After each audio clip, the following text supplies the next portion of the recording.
Assalamualaikum warahmatullahi wabarakatuh.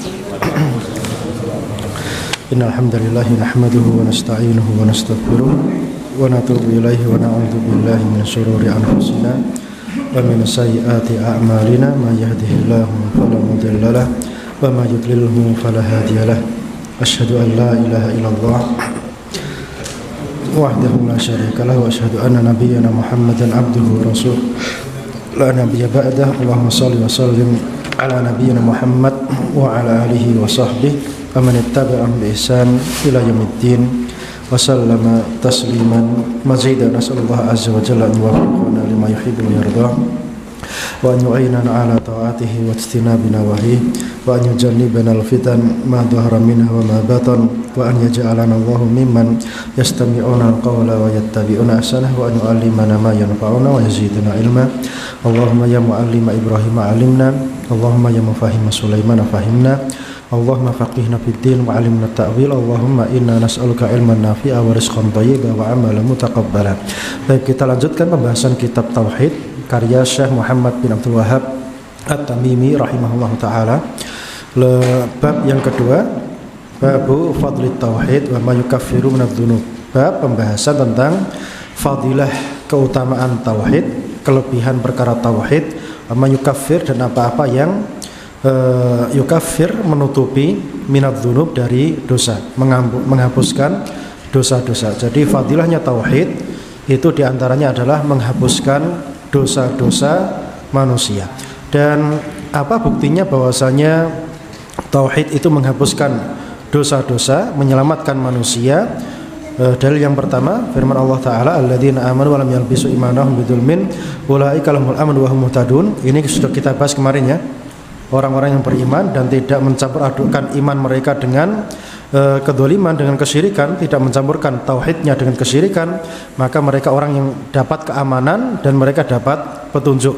Aman di dunia, aman di akhirat, dapat petunjuk di dunia dan dapat petunjuk di akhirat. Aman di dunia, dia hidupnya aman, tidak penuh, tidak terisi dengan ketakutan, hanya ketakutan kepada Allah Subhanahu wa taala, dan di akhirat aman dari siksaan Allah Subhanahu wa taala dan dapat petunjuk di dunia, dapat petunjuk untuk beramal soleh, dapat petunjuk agama yang benar, dan di akhirat dapat petunjuk untuk masuk ke dalam surga. Dalil yang kedua yang menunjukkan bahwasanya tauhid itu punya kelebihan yang sangat banyak dan diantaranya adalah menghapuskan dosa adalah hadis Ubadah bin Samit radhiyallahu anhu.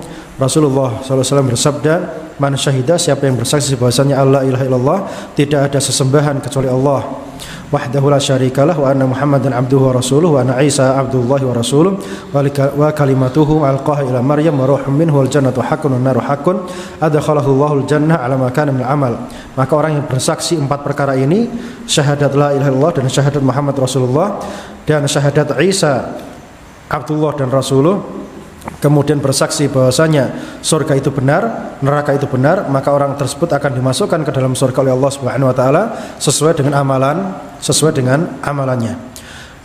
Yang ketiga dalilnya walahuma, dan dalam riwayat Sahih Bukhari dan Muslim, lahuma bagi mereka berdua, yaitu Bukhari dan Muslim, fi hadis Itban, di dalam hadis Itban.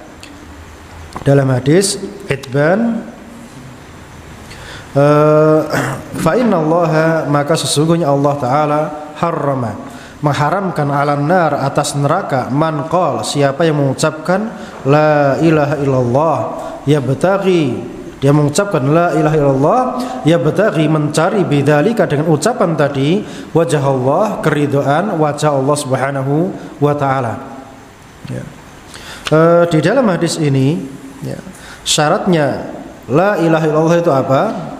Mencari wajah Allah, berarti harus ikhlas. Berarti i'tiqadnya harus apa? Harus jazim, harus dia meyakininya, tidak hanya sekedar lafadznya tok. Berarti orang mengucapkan la ilaha illallah tapi hatinya tidak ada keyakinan, tidak ada iman, tidak ada mengharapkan ridha Allah Subhanahu wa taala, tidak ada mengharapkan wajah Allah Subhanahu wa taala, maka kalimat ini tidak bermanfaat ya. Jadi harus apa? Harus berisi keyakinan yang jazim, keyakinan yang paten, keyakinan kepada Allah Subhanahu wa taala, dan tujuan mengucapkan kalimat ini ikhlas lillah taala, maka itu baru diterima. Berarti kalau ada orang mengucapkan la ilaha illallah tapi dia tidak paham maknanya, orang mau meyakini, bagaimana bisa meyakini kalau nggak paham maknanya? Ya, jadi mempelajari kalimat la ilaha illallah, memahami maknanya, ini perkara yang wajib. Buktinya apa? Kalau mempelajari makna la ilaha illallah ini wajib hukumnya, bahwasanya di akhirat kelak, ya, di akhirat kelak orang-orang yang dimasukkan ke dalam neraka, ya, orang-orang yang dimasukkan ke dalam neraka itu mereka ada yang mengucapkan la ilaha illallah juga, ada yang mengucapkan kalimat-kalimat thayyibah, ada yang ikut-ikutan, tapi mereka apa? Mengucapkan kalimat tadi cuma ikut-ikutan. Sami'tun nas yaquluna syai'an faqultu. Aku mendengarkan orang-orang mengucapkan kalimat thayyibah ini, aku ikut-ikutan, ya. Jadi mereka mengucapkan kalimat-kalimat yang baik ini, subhanallah walhamdulillah, ikut-ikutan dok. Berarti apa? Ikut-ikutan tadi tanpa paham maknanya ini tidak bermanfaat. Kalau dia bermanfaat, maka dia tidak akan disiksa di sini. Jadi mereka yang disiksa berkata apa? Sami'tun nas, aku mendengarkan orang-orang yaquluna syai'a, mereka mengucapkan kalimat-kalimat thayyibah tadi, mengucapkan kalimat-kalimat yang diperintahkan tadi, faqultu, maka aku ikut menirukannya. Ini orang yang disiksa. Berarti seandainya ucapan tadi bermanfaat, maka dia tidak disiksa. Berarti menunjukkan apa? Kita harus paham maknanya untuk bisa mengamalkan isinya. Untuk bisa mengamalkan isinya. Jadi yang jadi musibah, ya, adalah orang-orang yang mengucapkan kalimat la ilaha illallah, diucapkan hanya sekedar apa? Adat, sekedar taklid, ya. La ilaha illallah. Lah, ini kan adat dan taklid seperti ini. Tidak paham apa maknanya. Ya ini belum bermanfaat sampai dia paham isi kalimat ini. Dulu ceritanya bagaimana kok bisa orang-orang Quraisy ini menolak kalimat la ilaha illallah. Mereka paham tidak kalimat la ilaha illallah tersebut? Jawabannya paham. Nah, karena mereka paham, maka mereka tidak mau mengucapkan kalimat la ilaha illallah. Ya, akhirnya mereka mati dalam kondisi kekafiran. Kemudian mereka paham konsekuensi kalimat la ilaha illallah itu apa? Gak oleh njaluk marang saliyane Gusti Allah. Berarti yang mengucapkan kalimat la ilaha illallah tapi saya durung paham bahwasanya njaluk kuburan gak oleh, berarti kalimat tadi bermanfaat atau tidak? Jawabannya belum bermanfaat. Berarti nek mengucapkan la ilaha illallah berarti gak oleh njaluk kecuali hanya kepada Allah Subhanahu wa taala. Niat dan tujuannya hanya ditujukan kepada Allah Subhanahu wa taala. Maka orang yang paham kalimat ini, meyakininya, mengamalkannya, tidak minta-minta, tidak beribadah, tidak menunjukkan perbuatan dia kepada selain Allah, maka yang seperti ini yang diharamkan masuk ke dalam neraka. Ini yang dikatakan oleh Nabi sallallahu alaihi wasallam. Jadi intinya mengucapkan kalimat ini tanpa paham maknanya dan tanpa paham konsekuensinya, hanya sekedar melafadzkannya, maka ini tidak cukup. Berarti melazimkan, mewajibkan orang-orang yang melafadzkan kalimat ini dia paham maknanya. Dia paham maknanya.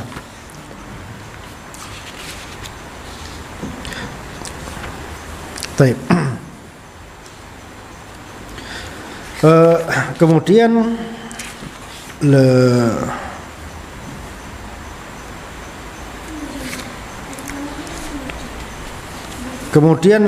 hadis yang berikutnya, ya.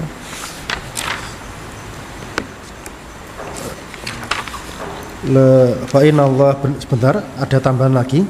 Fa inna Allah harrama 'alan nar man qala la ilaha illallah yabtaghi bidzalika wajhullah. Bahwasanya Allah Subhanahu wa taala mengharamkan neraka bagi orang yang mengucapkan la ilaha illallah yabtaghi bidzalika wajhallah, dengan tujuan mencari wajah Allah Subhanahu wa taala.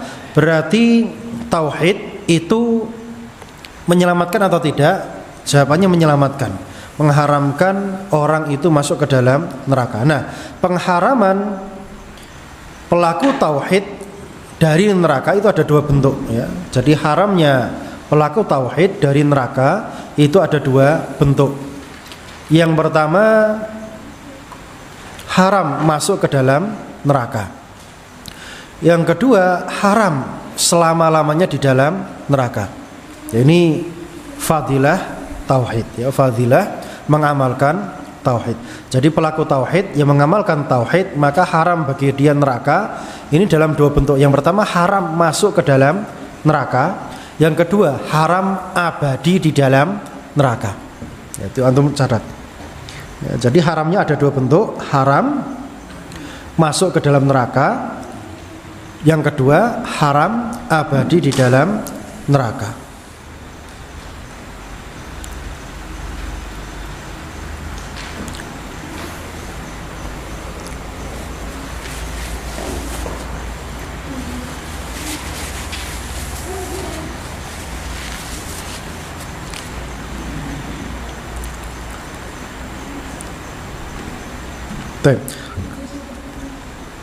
Haram masuk neraka ini bagi pelaku tauhid yang tauhidnya sempurna, walaupun dia punya dosa. Walaupun dia punya dosa. Karena apa? Dosanya tadi diampuni karena tauhid dia sempurna. Karena tauhid dia sempurna. Ya, contohnya para sahabat, ya, contohnya para sahabat. Seperti pelaku zina yang dirajam, ya, pelaku zina yang dirajam, ini masuk surga atau masuk neraka? Ya, ini masuk ke dalam surga. Karena taubatnya diterima oleh Allah Subhanahu wa taala, ya, diterima oleh Allah Subhanahu wa taala. Jadi pelaku dosa jika tauhidnya sempurna maka dia haram masuk ke dalam neraka. Yang kedua, pelaku tauhid yang dia masuk ke dalam neraka tapi dia pasti tidak akan kekal abadi di dalam neraka. Dan ini banyak. Dan ini menjadi jaminan orang-orang yang bertauhid. Jadi dia punya dosa dan dia wajib masuk ke dalam neraka, maka dia ada kemungkinan dosanya diampuni, ada kemungkinan dimasukkan ke dalam neraka namun tidak kekal abadi. Ini maknanya haram neraka atas orang-orang yang bertauhid. Adapun orang-orang kafir, sebanyak apapun amal kebajikan dia, maka dia mustahil masuk ke dalam surga. Orang-orang kafir, orang-orang zindik, orang-orang munafik ini tidak masuk ke dalam surga, akan tetapi neraka tempat mereka.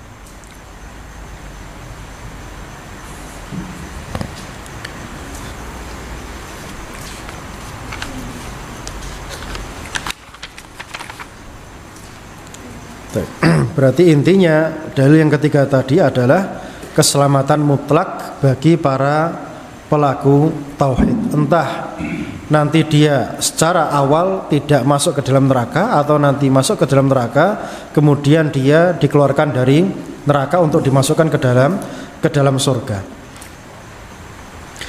Dalil yang keempat bahwasanya tauhid itu menutupi dosa, mengampuni dosa, menggugurkan dosa adalah hadis Abi Sa'id Al-Khudri radhiyallahu taala anhu.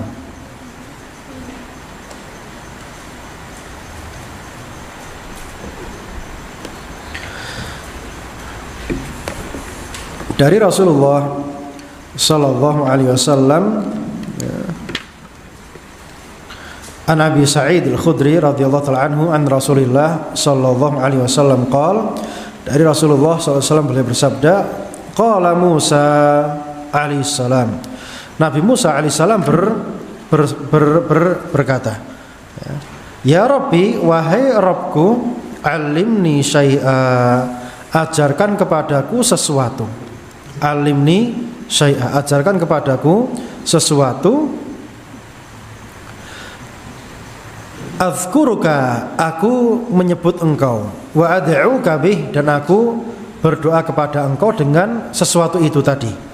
Qala, maka Allah menjawab, qul ya Musa, katakanlah wahai Musa, la ilaha illallah, ucapkan la ilaha illallah.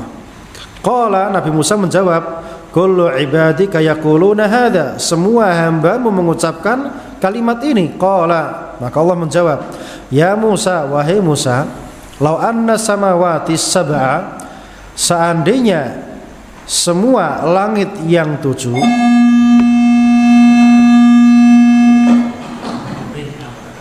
Ya. Yes. Lau anna samawati sab'a wa amirahunna, seandainya semua langit yang 7 dan semua penduduk langit yang 7 tadi ghairi, selain aku, wa aradina sab'a fi kiffatin, dan bumi yang 7 fi kiffatin dalam satu sisi timbangan, wala ilaha illallah fi kiffatin, dan la ilaha illallah di sisi timbangan yang lain, malat bihinna la ilaha illallah, maka yang la ilaha illallah tadi akan lebih berat daripada langit yang 7 dan bumi yang 7 beserta semua isinya. Rawahu Ibnu Hibban wal Hakim wa sahhahah. Diriwayatkan oleh Ibnu Hibban dan Imam Hakim wa sahhahahu, dan beliau mensahihkan hadis tersebut. Hadis ini diperselisihkan tentang kesahihannya, tapi banyak ulama yang mensahihkan. Di antara yang mendhaifkan hadis ini adalah Syekh Albani rahimahullah taala, dan di antara yang mensahihkan hadis ini adalah Imam Dzahabi dan Imam Baghawi dan Haythami di dalam kitab Majma' Zawaid, dan Ibnu Hajar Asqalani itu juga menyatakan bahwasanya hadis ini adalah sahih. Jadi banyak yang mensahihkan hadis ini. Baik. Dari hadis ini yang bisa kita pahami apa? Bahwasanya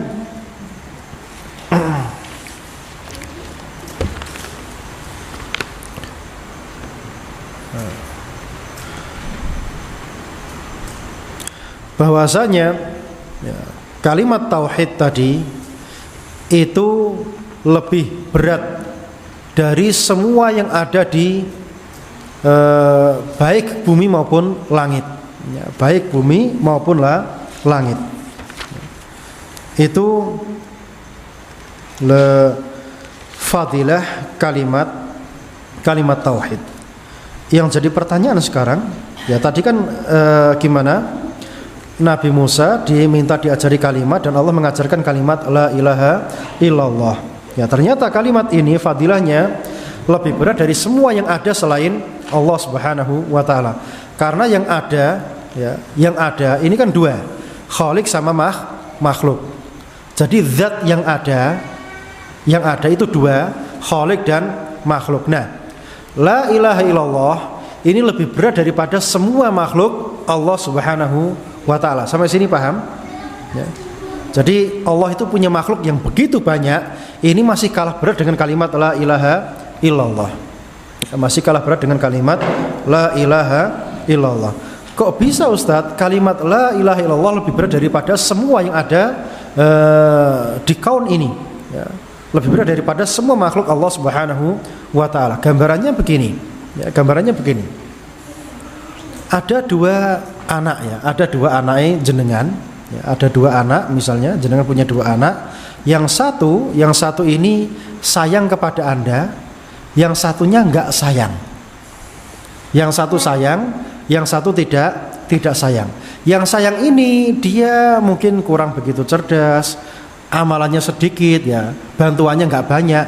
Yang satunya ini yang enggak sayang, dia hasilnya luar biasa. Banyak yang dia berikan, alias bobotnya berat yang tidak sayang ini daripada yang sayang. Nah, di sini bisa kita pahami, yang sayang kepada kita kemudian perhatian sama kita, tentunya apa? Lebih kita cintai daripada yang enggak sayang dan tidak perhatian, walaupun dia kualitasnya luar biasa. Di luar dia jadi bintang terkenal misalnya, di luar dia jadi orang kaya misalnya, tapi enggak perhatian sama kita. Kira-kira kita cinta sama siapa? Sama yang pertama atau yang kedua? Yang pertama sayang sama kita, cuma dia kurang sukses. Yang kedua enggak sayang sama kita, pokoknya di luar tapi dia orang besar, orang sukses, enggak ada perhatian sama kita.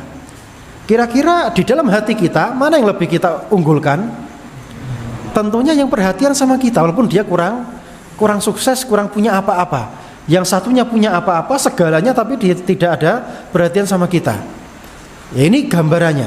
Jadi semua yang ada di langit dan bumi ini tidak ada apa-apanya dibandingkan la ilaha illallah. Gambarannya seperti itu. Walillahi al-mathalu al-a'la. Jadi di sini syahidnya di dalam hadis Nabi Musa alaihi salatu wasalam ini, bahwasanya kalimat tauhid, ya, kalimat tauhid itu lebih berat daripada semua makhluk. Jika dia lebih berat daripada semua makhluk, maka dia secara otomatis pelakunya itu diampuni atau tidak oleh Allah Subhanahu wa taala, akan diampuni, ya. Walaupun dia tidak punya apa-apa, tidak punya amalan apa-apa, atau punya kesalahan yang banyak, tapi punya fadilah kalimat tauhid yang dia pahami dan dia amalkan dan dia yakini tadi, dan dia tidak berbuat kesyirikan. Tentunya yang seperti ini diampuni oleh Allah Subhanahu wa taala.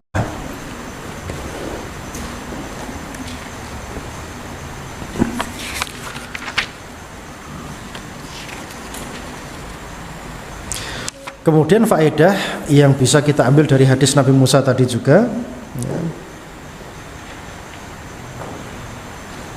bahwasanya kalimat la ilaha illallah ini tidak boleh disingkat jadi Allah, Allah, Allah saja, ya, karena tidak ada seorang nabi pun yang menyingkatnya jadi Allah, Allah, Allah, kemudian nanti jadi singkat lagi jadi hu. Ya, ini bareng ngono langsung dadi gindrang, dadi bentus gak karo-karuan. Ya, jadi semua nabi mengajarkan kalimat la ilaha illallah, enggak ada yang disingkat. Ya, maka kita juga tidak boleh menyingkatnya. Kita tidak boleh menyingkatnya. Kemudian di dalam hadis tadi juga yang bisa kita ambil faedahnya, bahwasanya Allah itu ada di atas langit. Lau anna samawati sab'a wa amirahunna, seandainya langit yang 7 dan amirahunna dan penduduknya tadi ghairi selain aku. Berarti apa? Penduduk langit, ya, di atas langit. Berarti Allah itu ada di atas atau tidak? Ada di atas langit. Ada di atas langit. Pokoknya no dhuwure langit, ya. Maksudnya di atasnya langit itu apa? Arsy tadi posisinya di mana? Di atasnya langit, ya. Di atasnya langit. Dan Allah ada di atasnya arsy. Allah ada di atasnya arsy. Ya, ini menunjukkan bahwasanya Allah itu ada di atas, ya. Ada di atas. Atas itu mana? Atas itu sini, ya. Enggak ada orang mengatakan atas itu sana atau sini, enggak ada. Atas itu kemana? Ke sana, ya. Atas itu ke sana. Mau logikakan kayak apapun juga, seandainya logika kita mentok, maka kita apa? Beriman dengan lafadz yang ada. Lafadz yang ada apa? Allah ala arsy. Allah di atas arsy. Dan arsy itu ada di atas langit sebagaimana dikabarkan oleh Nabi SAW. Beliau mengabarkan apa? Bahwasanya langit yang 7 ini dibandingkan kursinya Allah Subhanahu wa taala itu sama seperti apa? Sama seperti cincin yang dilemparkan di tengah padang pasir. Dan kursi Allah dibandingkan arsy-nya Allah Subhanahu wa taala itu sama seperti cincin yang dilemparkan di tengah padang pasir, ya. Itu hakikatnya makhluk Allah yang bernama arsy, ya. Jadi kita beriman Allah ada di atas arsy, dan arsy itu di bawahnya ada kursi, di bawahnya kursi ada langit, di bawahnya langit ada bumi yang kita pijak ini. Berarti kita ini kecil atau besar, kita tidak ada apa-apanya. Ya, buktinya kalau kita naik mobil, ya, jerone mobil tok diiseni wong 5, wong 7. Ya, berarti manusia dibanding mobil wae tidak ada apa-apanya. Pokoknya dibanding truk, ya, kecil. Jadi manusia itu kecil. Manusia itu kecil. Kemudian langit itu berjumlah berapa? 7. Ya. Setiap langit ada penduduknya. Ya, setiap langit ada penduduknya, dan penduduknya langit itu siapa? Malaikat, ya, para malaikat. Dan bumi juga berjumlah berapa? 7. Sebagaimana langit itu di atasnya langit ada langit, maka bumi juga sama. Di bawahnya bumi juga ada bumi. Jadi di bawah kita ini ada bumi yang berjumlah 7. Ya, ada bumi berjumlah 7. Itu terkait dengan masalah bumi dan langit. Taib.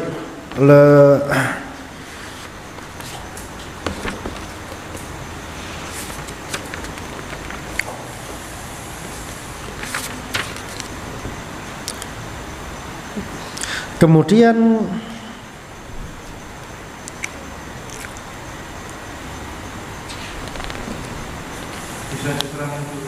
Nggih. Monggo. Keterangan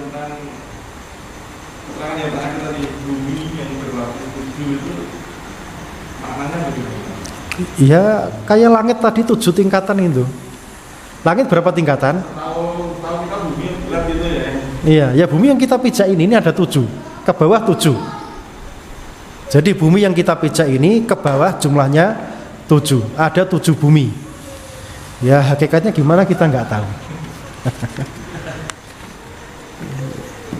Lagian kita duduk bumi sampai 7 lapis juga gune apa gitu loh.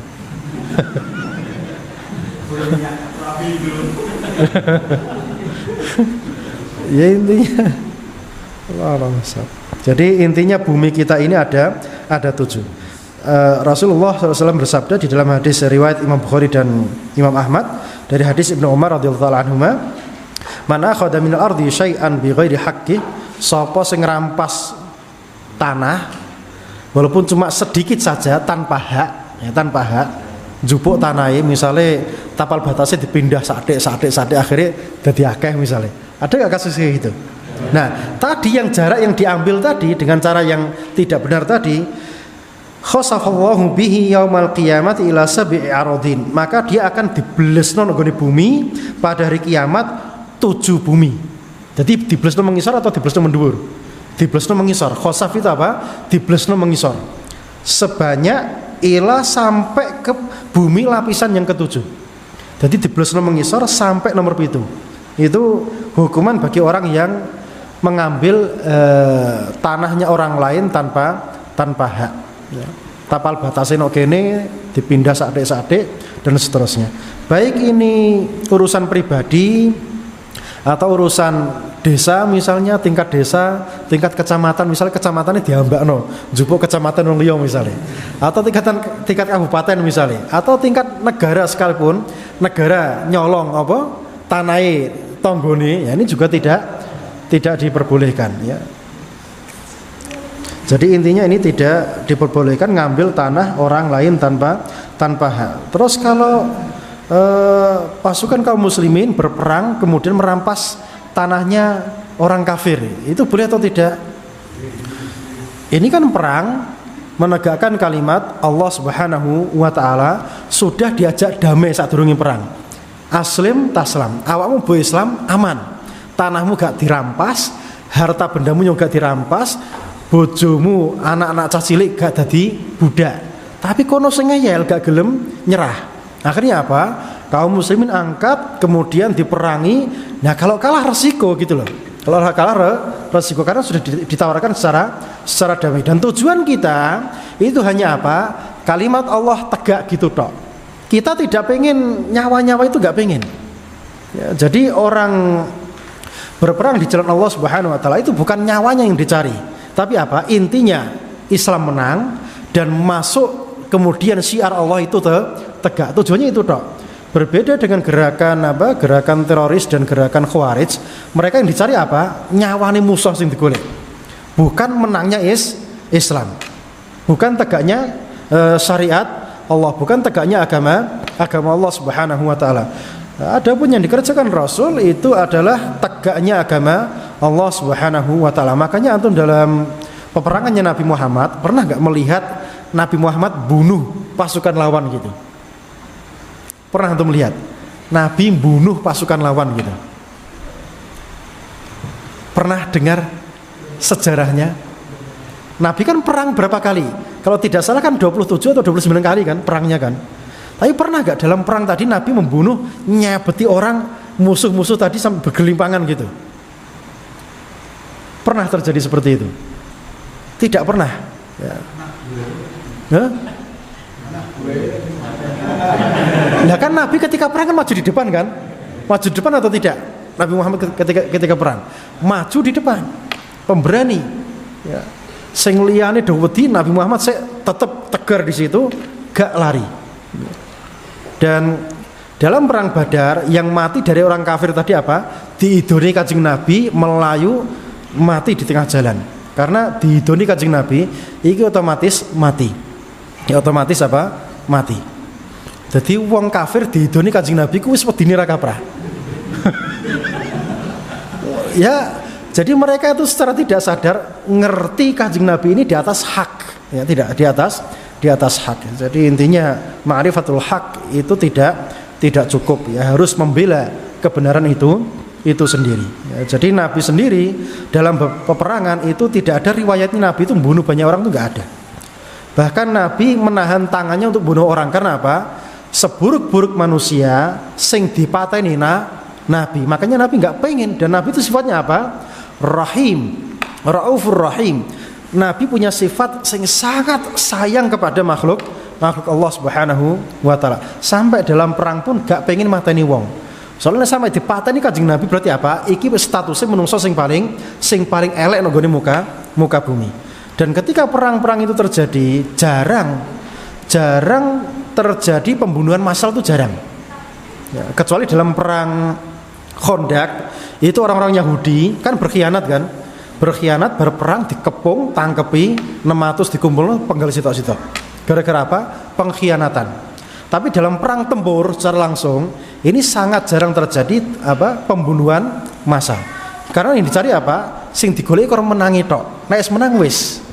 Ya, bukan mencari nyawanya lawan. Ini berbeda dengan kelompok yang suka membunuh diri. Itu tujuannya apa? Mateni wong saakeh-akeh.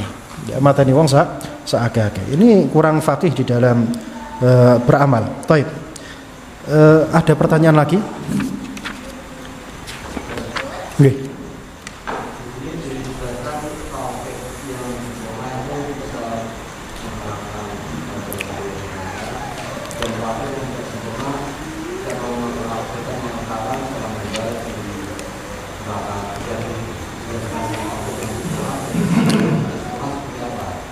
Tauhid yang sempurna yang tidak ada kesyirikannya, Pak.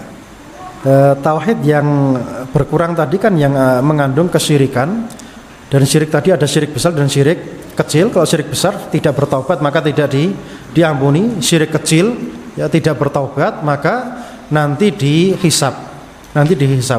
Dan pelaku syirik kecil ini dia masuk surga atau tidak? Jawabannya iya, dia masuk surga. Tapi dia dimasukkan ke dalam neraka atau tidak? Allah alam bisawab. Ada menyatakan dia dimasukkan ke dalam neraka sampai habis baru diangkat baru dimasukkan ke dalam surga. Dan syirik kecil ini yang paling bahaya. Karena syirik besar tadi itu sangat mudah dikenali. Beda dengan syirik kecil, dia menghinggap di dalam hati masalahnya. Ada di hati manusia. Makanya syirik kecil ini yang paling perlu diwaspadai daripada syirik yang besar. Perkara yang haram itu jelas, tapi perkara yang syubhat itu jelas atau tidak? Remang-remang, tapi dia dosa atau tidak? Dosa. Nah, syirik kecil ini sama seperti syubhat tadi, gak jelas pekorone. Ya, dan dia juga dosa. Nah, orang yang tauhidnya sempurna, tidak ada unsur kesyirikan sedikit pun, maka dia selamat. Dan walaupun dia punya dosa, maka dia diampuni dosanya dan masuk ke dalam surga. Seperti kisahnya orang yang membunuh 99 orang, kemudian dijangkepi lagi satu, kemudian dia mati. Ya, dia masuk surga atau tidak? Jawabannya masuk ke dalam surga. Atau wanita baghiyah, wanita apa bahasa kita sing halus? Wanita yang mengambilkan air untuk anjing itu loh. Wanita yang tidak berakhlak, ya, tidak bermoral. Ini mengambilkan air, melihat anjing dia ngelak kehausan, diambilkan air, akhirnya dia masuk ke dalam surga. Ya, ini contoh bahwasanya tauhid itu menyelamatkan seseorang dari neraka. Allah alam bisawab. Taib. Ada pertanyaan lagi? Ya.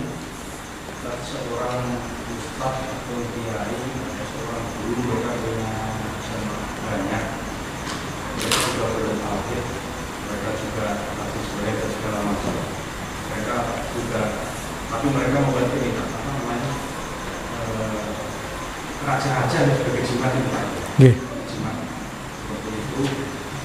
Terus mereka itu masuk syirik besar atau kecil Pak? Mereka juga percaya dengan ini dari jelek. Raja tadi dia diyakini apanya? Tentu saja diyakini Pak. Tentu saja mereka meyakini Pak. meyakininya dia secara zat punya kekuatan atau sekedar sebab saja. Kalau dia secara zat punya kekuatan bisa gini dan gitu, maka ini syirik besar. Kalau cuma sekedar sebab saja, maka ini syirik kecil. Ini bedanya. Jadi kalau meyakini iki angger tak dekek kene iki pokoke duwite wakeh metu misalnya. Meyakini secara zat berarti apa? Ini syirik besar. Cuma wasilah saja maka syirik kecil. Bukan wasilah apa? Sebab ya, cuma sebab.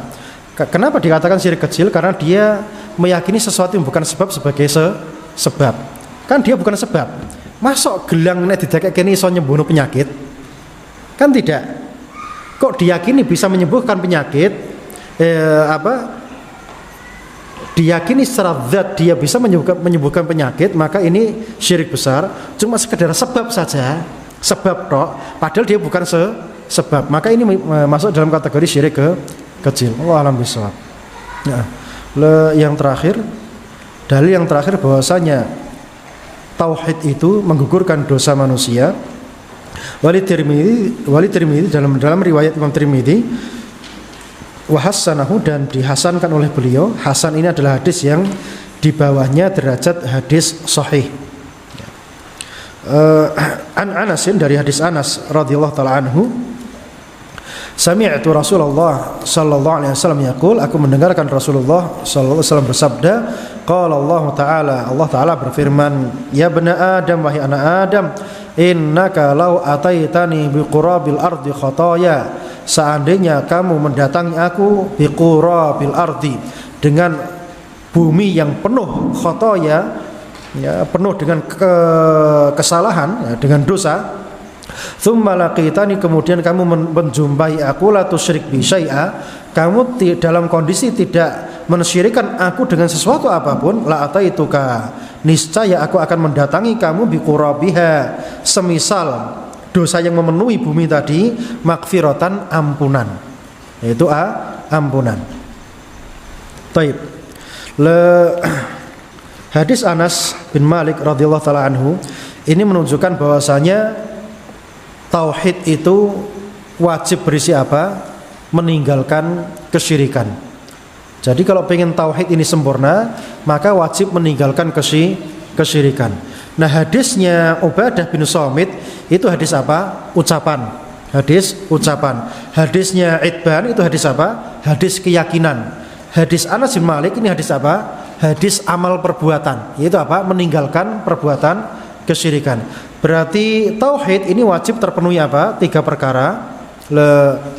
Keyakinan, ucapan lisan, kemudian apa? Amal perbuatan, meninggalkan perbuatan kesyirikan. Jadi tidak akan sempurna tauhid tanpa meninggalkan kesyirikan. Tidak akan sempurna sunnah tanpa meninggalkan bid'ah. Ini sudah jadi kelaziman. Jadi tidak bisa orang mengaku saya telah bertauhid tapi masih berbuat kesyirikan. Ngaku ngelakoni tauhid tapi saya budal no kuburan, jaluk no kuburan, jaluk wasilah no kuburan. Ya. Wahai wali fulan, tolong berikan saya fulus yang abang-abang misalnya. Sing dongone iki saya eling ora. Fulus sing abang-abang misalnya.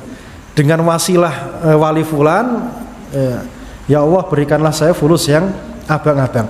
Maka di sini bisa dikatakan maka dia belum bertauhid karena masih merusak hakikat perbuatan tauhid itu sendiri dengan berwasilah kepada orang mati. Berwasilah kepada orang mati ini tidak diperbolehkan. Kalau berwasilah kepada orang yang masih hidup itu diperbolehkan. Berwasilah kepada orang yang masih hidup, hadir dan mampu, maka diperbolehkan. Walaupun perkara ini diperbolehkan, di dalam syariat kita mendapati para sahabat fudhola, sahabat-sahabat yang mulia seperti Abu Bakar, Umar, Uthman, Ali, dan sahabat yang 10 masuk dalam surga tanpa hisab, tanpa azab tadi, ya, dijamin masuk surga tadi. Tidak ada riwayatnya mereka berwasilah kepada Rasulullah ketika masih hidup. Antum pernah mendapati riwayat Abu Bakar minta didoakan Nabi gitu? Abu Bakar, Umar datang kepada Nabi minta didoakan misalnya. Pernah mendapati riwayatnya? Berarti ini menunjukkan apa? Menunjukkan kesempurnaan tauhid. Karena apa? Tidak menggantungkan diri kepada sesama makhluk. Dan Nabi SAW adalah makhluk yang paling sempurna tauhidnya. Tidak pernah minta bantuan kepada orang lain. Ya, sampai ketika beliau wafat, ya, karena tidak pengen minta bantuan kepada para sahabatnya, sampai utang kepada orang Yahudi dan digadekan apanya? Baju perangnya, baju besinya. Itu digadekan. Ini kesempurnaan tauhidnya. Jadi kalau pengen meniru para sahabat, mereka para sahabat tidak bertawasul, ya, tidak bertawasul. Adapun yang terjadi pada Umar bin Khattab radhiyallahu anhu ketika terjadi kekeringan pada masanya, kemudian meminta Abbas bin Abdul Muthalib untuk apa? Untuk berdoa. Karena biasanya ini dikerjakan oleh Nabi Shallallahu Alaihi Wasallam, maka beliau adalah pamannya Nabi Shallallahu Alaihi Wasallam. Ya. Jadi tidak ada ceritanya Umar datang ke kuburan Nabi berwasilah kepada Nabi minta diturunkan hujan, nggak ada, ya, nggak ada ceritanya. Nah, ini kebiasaan istisqa berwasilah dengan doanya orang soleh ketika terjadi ketika terjadi kemarau, ini sudah menjadi adat pada zaman itu. Nah, karena ini sudah jadi adat pada waktu itu, maka Umar memerintahkan siapa? Pamannya Nabi untuk apa? Untuk berdoa minta diturunkannya hujan. Tapi apakah Umar itu minta kepada siapa? Kepada Abbas secara zat? Jawabannya tidak, karena ini sudah jadi apa? Sudah jadi kebiasaan pada waktu itu. Kalau terjadi kekeringan, maka orang-orang berduyun-duyun datang meminta kepada Nabi untuk apa? Minta kepada Allah diturunkan hujan. Nah, berhubung Nabi sudah tidak ada, maka yang disuruh menggantikan siapa? Pamannya Abbas bin Abdul Muthalib. Abbas bin Abdul Muthalib. Itu masalah tawasul. Jadi tawasul itu boleh kepada sesama orang yang masih hidup, tapi itu pun kalau pengen sempurna tauhidnya tidak bertawasul. Faham sampai sini ya? Tapi bertawasul dengan amal soleh dan nama-nama Allah Subhanahu Wa Taala boleh atau tidak? Jawabannya itu yang diperintahkan. Itu yang diperintahkan. Karena kita menyebut-nyebut nama Allah Subhanahu Wa Taala dengan nama-nama yang banyak tadi, itu hakikatnya kita sedang memuji-muji Allah Subhanahu Wa Taala. Dan muji-muji Allah sebelum berdoa itu perintah. Ya, jadi kita pun kalau ada orang minta gak kadek muji-muji kan nyemangkel gitu loh. Apalagi ini untuk Allah Subhanahu Wa Taala. Maka muji-muji Allah Subhanahu Wa Taala sebelum minta kepada poin intinya, itu adalah perkara yang diperintahkan. Ya, Allah alam bisawab. Ada pertanyaan lain lagi? Jadi intinya di hadis ini, dosa itu sebanyak apapun, walaupun dia memenuhi bumi tadi dosanya banyaknya, kemudian dia tidak berbuat kesyirikan, maka dosanya tadi diampuni oleh Allah Subhanahu Wa Taala. Maka jelas di sini bahwasanya tauhid itu menggugurkan dosa, sebagaimana di dalam judulnya tadi. Jadi syaratnya tauhid tadi apa? Secara keyakinan, lisan dan amal, perbuatannya sama satu jalur semua. Salah satunya tidak ada, maka ini tidak dibenarkan. Seperti orang-orang munafik, lisannya bertauhid, amalannya bertauhid, hatinya tidak bertauhid. Itu orang munafik. Ya, seperti orang Jahmiyah, hatinya bertauhid, tapi lisannya dan perbuatannya tidak mau bertauhid. Ini tidak dibenarkan. Dan Ahlussunnah tauhidnya mencakup ketiga perkara: hati, lisan, dan anggota badan. Ada pertanyaan?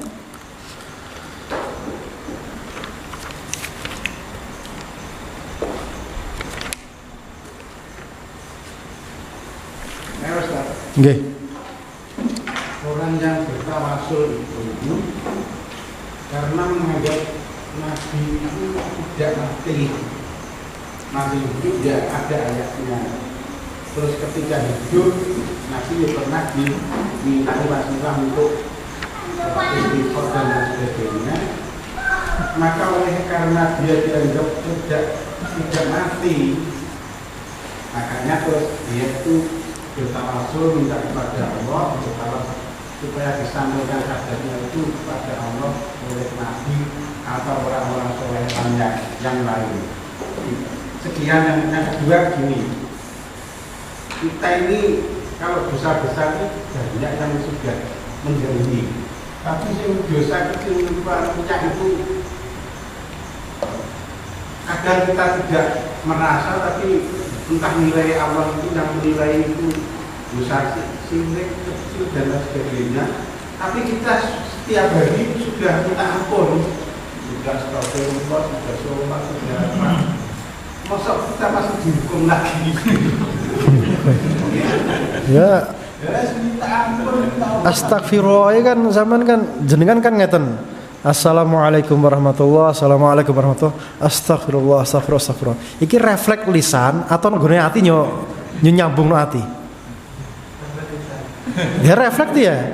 Nah ini yang kita rasakan seperti ini. Berarti memang kita ini butuh belajar gitu loh. Butuh belajar, memantapkan diri. Dan manusia ini tentunya lebih banyak goflahnya daripada apa? Daripada ingatnya. Lebih banyak lalainya daripada ingatnya. Dan ini sering anak contohkan, lagi berkajian tok, tes, lagi bersalam, kok langsung guyon kan gitu kan. Berarti kan manusia ini kan banyak lalainya daripada ingatnya. Banyak dolanannya ketimbang seriusnya. Jadi pas wayai astagfirullah tadi kan jarang yang astagfirullah itu niatani jaluk ampun. Rata-rata apa? Astagfirullah mergo kebiasaan setelah apa? Salam. Makanya menggabungkan antara hati, lisan dan amalan ini perkara yang tidak gampang gitu loh. Membutuhkan kita sering-sering diingatkan, banyak-banyak apa? Duduk di majelis zikir seperti ini. Kemudian jadi intinya perkara penyakit riya ini memang kita semuanya merasakan kita ini muqassir ya, kita ini banyak taksirnya, kita ini banyak kekurangannya. Kita ini banyak kekurangannya. Sehingga untuk menutupi kekurangan tersebut kita banyak-banyak di majelis zikir. Tujuannya apa? Ngelingno sing serodok-serodok lali. Aslinya kan agama ki nyisket biyen ngene iki iki. Tauhid, aja sirik, ayo sunah, aja bid'ah. Lah kayak gini tok to. Tapi lha apa sampai nekano ustaz ado-ado bayar gitu. Oh sing diulangno yo paling nyukur kuwi-kuwi tok. Karena memang tujuannya apa? Ini majelis zikir ngelingno kabeh iki rawan lali. Jajal sampean gak ngaji rong wulan lek bingung tuh. Ati gak karo-karuan. Ya emang faktanya seperti itu. Makanya kita diperintahkan wong kang soleh kumpulono lungguhno majelis ilmu gawe ngelingno sing lali-lali iki. Makanya anak pribadi pun anak suka kerja dengan kerja model seperti ini Pak. Soalnya kerja sing paling enak, sing tak rasakno, itu kerja dadi guru ngaji sing paling enak ngono. Bayangno to, lah penampilannya oke tuh nggih. Ora jibrat apa? Ora jibrat linet ya. Sampe nek macul kan jibrat linet. Padha-padha oleh duwite kan ngono to. Ngulang ngaji nang pondok ya, penampilannya kan oke terus. Resik terus tangane gitu. Jadi ini yang saya rasakan penggawean sing paling enak ngene iki. Plus ngelingno awak dhewe kan ngono. Plus ngelingno awak dhewe iki penggawean sing paling enak ini. Makanya para ulama mereka bersungguh-sungguh berijtihad serius dalam perkara apa? Mengajar. Karena apa? Ngajar tadi minimal ngelingno awake dhewe sik. Sadurunge ngelingno wong liya. Ya, itu fungsinya orang itu mengajar. Asline sing diulangno ngaji seket biyen zamane Kanjeng Nabi sampai saiki nyis kuwi-kuwi wae. Cuma karena tadi fungsinya mengingatkan kita dari ghaflah, dari kelalaian, maka ngaji tadi perkara yang sangat penting. Kemudian orang mati itu adalah hidup. Ya memang orang mati itu hidup gitu loh. Kan lagi dipendem, ditinggal mere, ditekani mungkar nakir. Pas ditekani mungkar nakir tadi turu atau melek? Lah melek tuh. Berarti melek iku urip atau mati? Urip. Jadi orang mati tadi juga hidup. Jadi Anda jangan mengira orang mati tadi mati, mereka hidup gitu loh.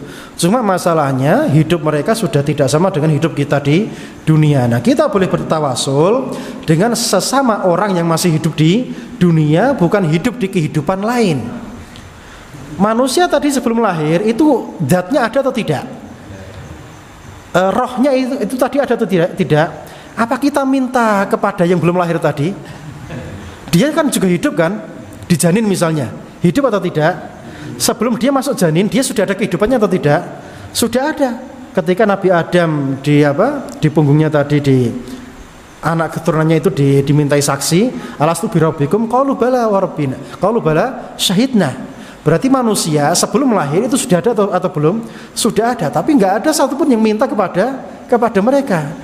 Mereka hidup kok nggak dimintai gitu. Yang ini hidup kok dimintai. Faham sampai sini gambarannya? Sing kae nyurip kok ora dijaluki, iki nyurip kok iki sing dijaluki gitu loh. Ya. Ini intinya alamnya sudah berbeda dan kita hanya diperbolehkan njaluk tulung kepada sing alame isek podo, kemudian urip hadir adep-adepan, kemudian apa? Sanggup. Ya, atau mampu. Ini yang diperbolehkan. Maka jika sudah seperti itu maka tidak diperbolehkan. Jadi anggapan-anggapan itu tidak diperbolehkan karena anggapan siapapun bisa membuat anggapan. Cuma anggapannya ini syar'i atau tidak. Yang jadi masalah di situ. Allah alam bisawab. Kita cukupkan sampai di sini. Insyaallah kita lanjutkan pada kesempatan berikutnya. Ya. Barakallahu fikum wa nakhtatim bi kafaratil majlis. Subhanakallahumma wa bihamdika asyhadu an la ilaha illa anta astaghfiruka wa atubu ilaik. Wa sallallahu ala nabiyyina Muhammad wa ala alihi wa sahbihi wasallam. Assalamualaikum warahmatullahi wabarakatuh.